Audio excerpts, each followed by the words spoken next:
तो मूवी के स्टार्ट होते ही हमें बताया जाता है कि आज से तकरीबन 5 साल पहले गॉडजिला और कोंग की बहुत बड़ी फाइट हुई थी, जहां पर गॉडजिला कोंग को हराने के बाद समंदर की गहराइयों में चला गया था और बस उसी दिन के बाद गॉडजिला का कुछ भी पता नहीं चल पाया, किसी ने नहीं देखा उसे। और उसके बाद हमें 5 साल बाद का सीन दिखाया जाता है, जहाँ पर हम एक आइलैंड को देखते हैं जो कि कोंग का घर था असल में। और यहाँ पर हम देखते हैं कि कोंग का साइज अब पहले से काफी बड़ा हो गया है। इसके बाद कोंग सोकर उठता है और पानी में काफी इंजॉय करता है। वहीं पर हम एक छोटी बच्ची को देखते हैं जो कोंग को काफी अच्छी लगती थी। वो दोनों काफी अच्छे फ्रेंड्स भी थे और कोंग उस बच्ची की कोई बात नहीं टालता था, उसकी सारी बातें मानता था। लेकिन ये बच्ची ना तो बोल सकती है और ना ही कुछ सुन सकती है। और यहाँ पर हम कोंग को बहुत ज्यादा अग्रेसिव पाते हैं। कोंग बहुत ज्यादा गुस्से में होता है और वो एक ट्री को उखेड़कर आसमान की तरफ फेंकता है, जिससे एनर्जी वॉल टूट जाती है। और यहाँ पर हम ये जान पाते हैं कि असल में कोंग को इस टाउन के नीचे रखा गया था ताकि गॉडजिला फिर से वहाँ पर ना आ जाए, क्योंकि ये दोनों टाइटन्स एक दूसरे को फील कर सकते हैं, तो कहीं ये दोबारा से न लड़ पड़े। अब क्योंकि कोंग पहले से काफी बड़ा हो गया था साइज में, इसीलिए डिसाइड किया जाता है कि उसे यहाँ से कहीं और शिफ्ट कर दिया जाएगा। इसके बाद हमें एक लड़का दिखाया जाता है जो कि एक कंपनी के लिए काम करता था और वो बेसिकली एक हैकर भी था। और जिस कंपनी में वो काम करता था वो काफी मॉडर्न चीजें बनाया करती थी, लाइक मशीन्स, रोबोट्स एक्सेट्रा। लेकिन उस हैकर को अपनी कंपनी पर थोड़ा बहुत डाउट होता है कि कंपनी कोई ऐसी चीज बना रही है जो नहीं बनानी चाहिए, इसीलिए वो कंपनी का सारा डाटा हैक कर लेता है, जिससे उसे पता चलता है कि ये कंपनी किसी काफी बड़े ऑब्जेक्ट को हांगकांग शिफ्ट कर रही है। लेकिन तभी वहाँ पर अलार्म बजने लगता है और ये गॉडजिला के आने का अलार्म था। देखते ही देखते गॉडजिला समंदर से बाहर निकल आता है। बाहर आते ही वो सब कुछ डिस्ट्रॉय करने लग जाता है। किसी को भी समझ नहीं आ रहा था कि आखिर गॉडजिला सबको क्यों मारता जा रहा है, क्योंकि वो तो एक ऐसा टाइटन है जो इंसानों को सेव करता है, उनकी जान बचाता है। यहाँ पर हम ये जान पाते हैं कि गॉडजिला के पास एक पावर है और वो पावर न्यूक्लियर पावर है। और गॉडजिला अपनी न्यूक्लियर पावर का इस्तेमाल करके पूरी कंपनी को डिस्ट्रॉय कर देता है। इसके बाद ये न्यूज पूरी दुनिया में वायरल हो जाती है कि गॉडजिला आ चुका है, लेकिन इस बार वो चेंज होकर आया है, पहले जैसा नहीं रहा। यानी पहले वो इंसानों को बचाता था, लेकिन अब वो अग्रेसिव है और गुस्से में सबको मारता जा रहा है। कंपनी का ऑनर न्यूज में सबको बता रहा होता है कि हमारी कंपनी एक प्रोजेक्ट पर काम कर रही है। वो बहुत जल्द एक ऐसी डिवाइस बनाने में कामयाब हो जाएंगे कि जिससे गॉडजिला का मुकाबला हो सकता है। इस न्यूज को एक लड़की भी देख लेती है जिसका नाम होता है मेडिसन। लेकिन यहाँ पर मेडिसन इस बात पर एग्री नहीं करती कि गॉडजिला गुस्से में आया है, क्योंकि वो गॉडजिला को बहुत अच्छे से जानती थी। इसीलिए वो इस न्यूज को सिर्फ एक बकवास समझती है, क्योंकि उसका मानना था कि गॉडजिला कभी भी किसी को नुकसान नहीं पहुंचा सकता, बल्कि वो इंसानों की हेल्प करता है, उनकी जान बचाता है। मेडिसन अपने फादर के पास जाकर उन्हें समझाने की कोशिश करती है कि गॉडजिला कभी भी ऐसा नहीं कर सकता और उसके साथ जरूर कुछ न कुछ किया गया है।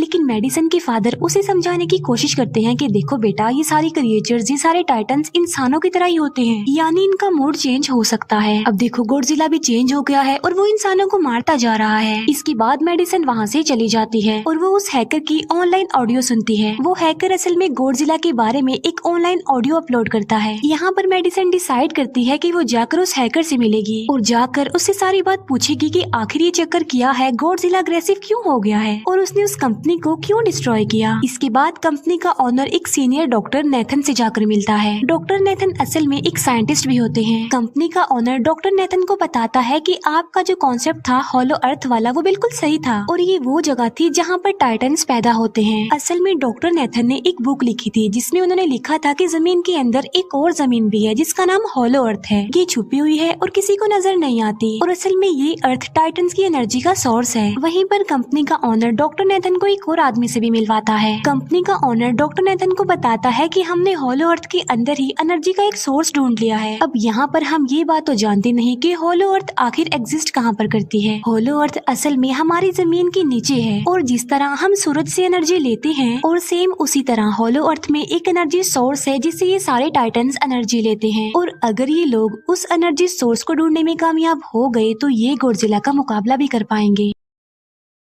डॉक्टर नेथन उनसे पूछता है कि आखिर हम उस हॉलो अर्थ तक जाएंगे कैसे, क्योंकि अब से कुछ साल पहले मेरे भाई ने भी वहाँ पर जाने की कोशिश की थी लेकिन वो नहीं जा पाया और मर गया। यहाँ पर हम ये बात भी जान पाते हैं कि हॉलो अर्थ में ग्रेविटी नहीं होती, इसीलिए वहाँ पर हर चीज हवा में उड़ने लगती है। जिस पर कंपनी का ऑनर डॉक्टर नेथन को कहता है कि आपको इस बारे में फिक्र करने की कोई जरूरत नहीं है, क्योंकि हमारी कंपनी ने एक एंटी ग्रेविटी कार बनाई है जिसकी मदद से हम वहाँ यानी हॉलो अर्थ पर जाएंगे। कंपनी का ऑनर ये भी बताता है कि हर टाइटन्स में एक एबिलिटी होती है जिसकी मदद से हर टाइटन अपने घर को ढूंढ सकता है, इसीलिए हमें एक कॉन्ग की हेल्प लेनी चाहिए। इसके बाद डॉक्टर नेथन अपनी एक फ्रेंड जो कि डॉक्टर भी थी उससे मिलते हैं और ये फीमेल डॉक्टर कॉन्ग की देखभाल भी करती थी। डॉक्टर नेथन उस फीमेल डॉक्टर को समझाने की कोशिश करते हैं कि हमें कॉन्ग को उसके घर पर भेजना चाहिए और उसका घर होलो अर्थ है क्योंकि हम उसे ज्यादा टाइम के लिए यहाँ पर नहीं रख सकते और अगर वो यहाँ से बाहर निकला भी तो गॉडजिला उस पर अटैक कर देगा, इसीलिए कॉन्ग सिर्फ होलो अर्थ में ही सेफ रह सकता है। अब थोड़ी बहस के बाद फाइनली वो फीमेल डॉक्टर भी इस बात के लिए एग्री हो जाती है क्योंकि इसके अलावा उनके पास और कोई ऑप्शन जो नहीं था। फिर ये लोग अपनी पूरी आर्मी के साथ कॉन्ग को होलो अर्थ की तरफ ले जाने लगते हैं। कॉन्ग को ये लोग चेन से बांधकर ले जा रहे थे। कॉन्ग की फ्रेंड यानी वो छोटी बच्ची कॉन्ग से इशारों में बातें करती है। बच्ची बताती है कि कॉन्ग को गुस्सा आ रहा है क्योंकि उसे जंजीरों से बांधा हुआ है। आर्मी का लीडर उस फीमेल डॉक्टर को कहता है कि हम गॉडजिला के रास्ते से नहीं गुजरेंगे और हम किसी दूसरे रास्ते से ही जाएंगे ताकि गॉडजिला को पता न चल पाए, जिस पर वो फीमेल डॉक्टर कहती है कि जी हाँ बिल्कुल हमें ऐसा ही करना चाहिए क्योंकि गॉडजिला और कॉन्ग की काफी पुरानी दुश्मनी है क्योंकि वो दोनों ही खुद को मॉन्स्टर्स का किंग समझते हैं और अगर वो दोनों एक दूसरे के सामने आ जाते हैं तो तबाही मचा देंगे। फिर हम मेडिसन को देखते हैं जो कि अपनी फ्रेंड को लेकर उस हैकर से मिलने जाती है। यहाँ पर वो हैकर उन लोगों को बताता है कि असल में कंपनी एक काफी बड़ी चीज बना रही है और उस चीज को बनाकर हांगकांग शिफ्ट कर दिया जाएगा, लेकिन गॉडजिला को ये बात पसंद नहीं आई, इसीलिए उसने उस कंपनी पर अटैक करके उसे डिस्ट्रॉय कर दिया। फिर हम देखते हैं कि कॉन्ग वाली शिप में अलार्म बजने लगा है। वो बच्ची फीमेल डॉक्टर को बता रही होती है कि गॉडजिला आ रहा है। डॉक्टर नेथन कहता है कि अब क्योंकि गॉडजिला बाहर आ रहा है तो हमें कॉन्ग को भी आजाद कर देना चाहिए, यानी उसकी चेन्स खोल देनी चाहिए ताकि वो गॉडजिला का मुकाबला करके हम सबको बचा ले। और अब फाइनली गॉडजिला बाहर आ जाता है जो एक शिप को डिस्ट्रॉय करते हुए आगे बढ़ रहा था उन लोगों की तरफ। जब कॉन्ग को पता चलता है कि गॉडजिला आ रहा है तो वो जोर से चिल्लाने लगता है, लेकिन उसे तो चेन से बांधा गया था। फिर ये लोग गॉडजिला पर रॉकेट और मिसाइल से अटैक करते हैं जिसका गॉडजिला पर जरा भी असर नहीं होता। जो उन लोगों की प्लेन्स होते हैं गॉडजिला उन्हें भी डिस्ट्रॉय कर देता है और अब गॉडजिला कॉन्ग वाली शिप की तरफ बढ़ रहा था। गॉडजिला उन लोगों की सारी शिप्स को डिस्ट्रॉय कर देता है और यहाँ पर गॉडजिला उनके शिप को पलट देता है जिससे कॉन्ग और बाकी लोग समंदर में डूबने लगते हैं। फिर वो लोग कॉन्ग की चेन्स को खोल देते हैं ताकि कॉन्ग गॉडजिला का मुकाबला करके उन सबको बचाए। फिर गॉडजिला और कॉन्ग की ग्रेट वॉर होती है जिससे कॉन्ग गॉडजिला को समंदर में काफी नीचे फेंक देता है। फिर वो पलटी हुई शिप को सीधा करता है ताकि सब लोगों की जान बच सके, लेकिन गॉडजिला एक बार फिर से उठता है और वो उस शिप की तरफ जा रहा था जिसमें वो बच्ची थी। और यहाँ पर कॉन्ग एक शिप से दूसरी शिप पर जंप करके फाइनली उस शिप तक पहुँच जाता है जहाँ पर गॉडजिला आ रहा था। यहाँ पर कॉन्ग गॉडजिला को एक जोरदार पंच मारता है। फाइट बैक करते हुए गॉडजिला भी कॉन्ग को मारता है जिससे कॉन्ग नीचे गिर जाता है। कॉन्ग एक बार उठकर फिर से गॉडजिला को मारता है और गॉडजिला जाकर समंदर में गिरता है। इस बात से गॉडजिला को काफी गुस्सा आ जाता है और यहाँ पर वो अपनी पावर यानी न्यूक्लियर पावर का इस्तेमाल करता है। ये देखकर कॉन्ग जल्दी से अपनी जान बचाने के लिए पानी में कूद जाता है। गॉडजिला की जो न्यूक्लियर पावर की लाइट होती है वो हर जगह फैल जाती है। सब लोग उसे देखकर काफी हैरान रह जाते हैं और यहाँ पर हमें अंदाजा हो जाता है कि गॉडजिला कितना ज्यादा पावरफुल है। फिर समंदर के अंदर ही उन दोनों के बीच फाइट होने लगती है। गॉडजिला तो पानी में सांस ले सकता था, लेकिन कॉन्ग जो कि इंसानों की तरह था वो पानी में सांस नहीं ले सकता था, इसीलिए कॉन्ग हारता हुआ नजर आ रहा था।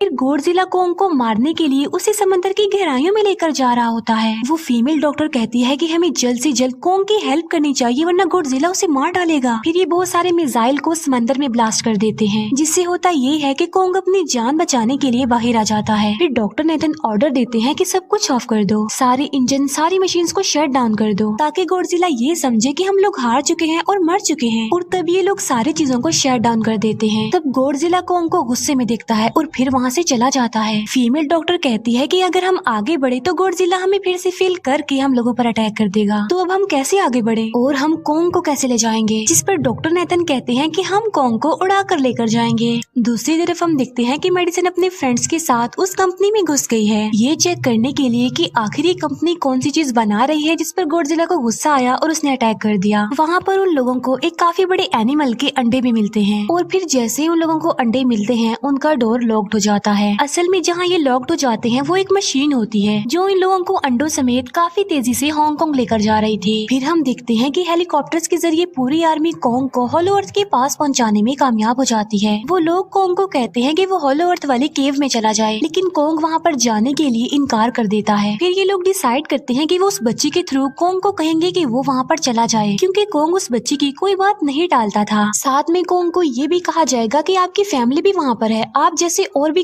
क्रिएचर्स हैं वहाँ पर। और यहाँ पर कोंग उस केव में जाने के लिए एग्री हो जाता है और यहाँ पर कोंग उस होलो अर्थ वाली केव में चला जाता है और ये लोग भी अपनी एंटी ग्रेविटी कार की मदद से कोंग के पीछे पीछे जाते हैं। होलो अर्थ एक अलग तरह की ही दुनिया थी। अब क्योंकि उन लोगों के पास एंटी ग्रेविटी कार्स थी इसीलिए उनकी जान बच जाती है। और होलो अर्थ में अलग अलग तरह के मॉन्स्टर्स भी थे और तभी एक फ्लाइंग मॉन्स्टर उनकी एंटी ग्रेविटी कार पर अटैक कर देता है। वो मॉन्स्टर उस बच्ची पर भी अटैक करने वाला होता है लेकिन कोंग उस मॉन्स्टर को पकड़ लेता है और उसे मार डालता है और बाद में उस मॉन्स्टर का सर ही धड़ से अलग कर देता है। इसके बाद कोंग तेजी से आगे बढ़ने लगता है जबकि बाकी सब भी कोंग के पीछे पीछे जाते हैं। अब होलो अर्थ पर ग्रेविटी ना होने की वजह से वहाँ के सारे पत्थर हवा में उड़ रहे होते हैं। मेडिसन और उसके फ्रेंड्स हांगकांग पहुँच जाते हैं और यहाँ पर उन लोगों को उस कंपनी के सीक्रेट वेपन के बारे में पता चल जाता है। गॉडजिला को मारने के लिए इस कंपनी ने एक और गॉडजिला बनाया है और इस नए गॉडजिला का नाम होता है मेगा गॉडजिला। और इस मेगा गॉडजिला को कंट्रोल करने वाला वो आदमी होता है जिसे उस कंपनी के ऑनर ने डॉक्टर नेथन से मिलवाया था। मेगा गॉडजिला की पावर्स को चेक करने के लिए वहाँ पर एक स्कल क्रॉलर को छोड़ दिया जाता है। मेगा गॉडजिला यहाँ पर अपनी पावर्स का इस्तेमाल करके स्कल क्रॉलर को मार डालता है लेकिन यहाँ पर एक गड़बड़ हो जाती है और वो ये कि उन्हें मेगा गॉडजिला को चलाने के लिए और ज्यादा पावर चाहिए थी और वो पावर सिर्फ और सिर्फ होलो अर्थ में थी। और यही वजह थी कि कंपनी का ऑनर उस एनर्जी सोर्स उस पावर को ढूंढ रहा था ताकि वो मेगा गॉडजिला को दोबारा से जिंदा कर सके। इसके बाद हम देखते हैं कि मेगा गॉडजिला एक्टिवेट हो गया है। मेगा गॉडजिला के जिंदा होते ही गॉडजिला उसे फील कर लेता है और इसीलिए वो हांगकांग जहाँ पर वो मेगा गॉडजिला था उसी तरफ बढ़ने लगता है। होलो अर्थ दिखने में काफी खूबसूरत थी और होलो अर्थ में जो एनर्जी सोर्स था वो एक पहाड़ में था। कोंग उस पहाड़ की तरफ जाता है और उसके डोर को ओपन कर देता है और जोर से धाड़ता है। कोंग को वहाँ पर एक वेपन मिल जाता है जो कि एक एक्स थी और ये एक्स कोई नॉर्मल एक्स नहीं होती बल्कि ये गॉडजिला की बॉडी से बनाई गई होती है जो कि बहुत पावरफुल होती है। कोंग उस एक्स को लेकर एक जगह पर बैठ जाता है बिल्कुल किंग की तरह। गॉडजिला जो कि हांगकांग पहुंच गया था और अब वो मेगा गॉडजिला की तरफ बढ़ रहा था जिससे सब लोग अपनी जान बचाने के लिए इधर उधर भागने लगते हैं। दूसरी तरफ कोंग को एनर्जी सोर्स भी मिल जाती है और यहाँ पर उसे ये भी पता चलता है कि एनर्जी सोर्स उसकी एक्स को भी चार्ज कर सकता है क्योंकि उसकी एक्स चार्ज होने के बाद ही चल सकती है और चार्ज होने के बाद वो और ज्यादा पावरफुल हो जाती है। गॉडजिला को ये बात भी पता चल जाती है कि होलो अर्थ में कोई आया है जिससे गॉडजिला अपनी न्यूक्लियर पावर जमीन पर मारता है जिससे वो न्यूक्लियर पावर जमीन को फाड़ती हुई कोंग के पास पहुँच जाती है।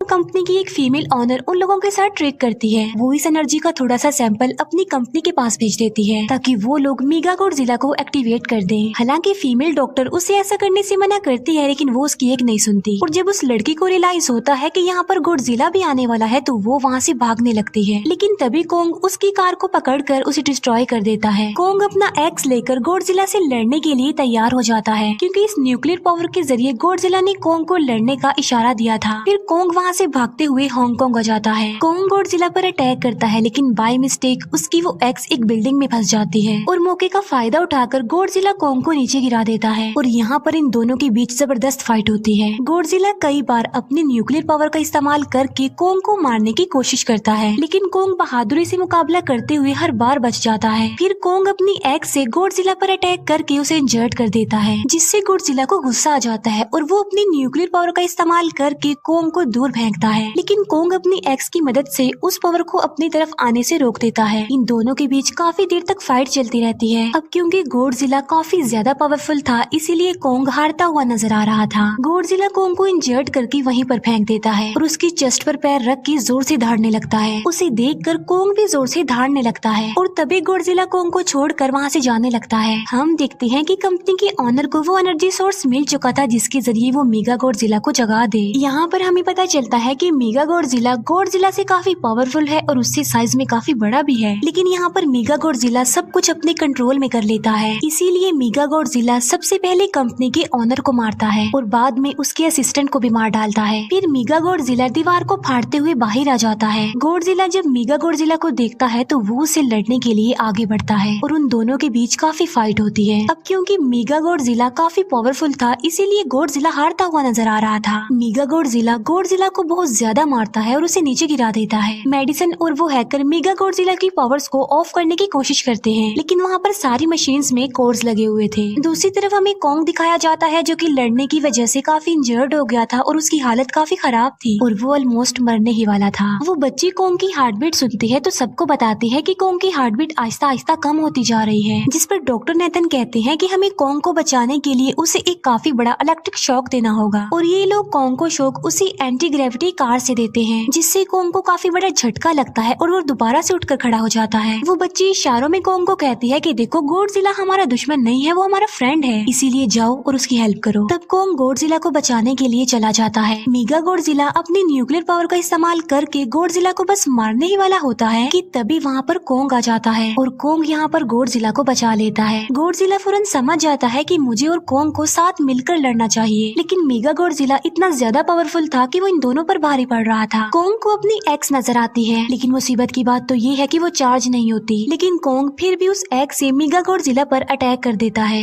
लेकिन मेगा गॉडजिला कॉन्ग को मारता है और वो कॉन्ग को बस मारने ही वाला होता है कि तभी कॉन्ग उसे ऐसा करने से रोक लेता है। अब क्योंकि मेडिसन और उस हैकर से वो मशीन बंद नहीं हो रही थी जिससे मेगा गॉडजिला की पावर्स को कम किया जाए, इसीलिए वो गुस्से में आकर उस मशीन पर पानी डाल देते हैं, जिससे मेगा गॉडजिला थोड़ी देर के लिए ऑफ हो जाता है और इसी बात का फायदा उठाकर गॉडजिला अपनी न्यूक्लियर पावर के जरिए कॉन्ग के उस एक्स को चार्ज कर देता है और अब कॉन्ग के पास पावर आ चुकी थी, इसीलिए वो मेगा गॉडजिला को तबाह बर्बाद करके रख देता है। उसके हाथ पैर तोड़ देता है और उसके सारे बॉडी के पार्ट्स अलग अलग कर देता है और लास्ट में वो मेगा गॉडजिला का सर भी उखेड़ कर फेंक देता है। अब क्योंकि मेगा गॉडजिला मर चुका था तो सब कुछ नॉर्मल हो जाता है, लेकिन तभी गॉडजिला फिर से खड़ा हो जाता है और कॉन्ग भी अपनी एक्स लेकर गॉडजिला से लड़ने के लिए तैयार हो जाता है। अब क्योंकि उन दोनों ने एक दूसरे की हेल्प की थी इसीलिए वो नहीं लड़ते। गॉडजिला वापस समंदर में चला जाता है जहाँ से वो आया था और जबकि कॉन्ग अब हमेशा के लिए होलो अर्थ में चला गया है और कॉन्ग उस छोटी बच्ची को भी अपने साथ वहाँ पर ले गया है और इसी के साथ ही इस मूवी का यहीं पर एंड हो जाता है।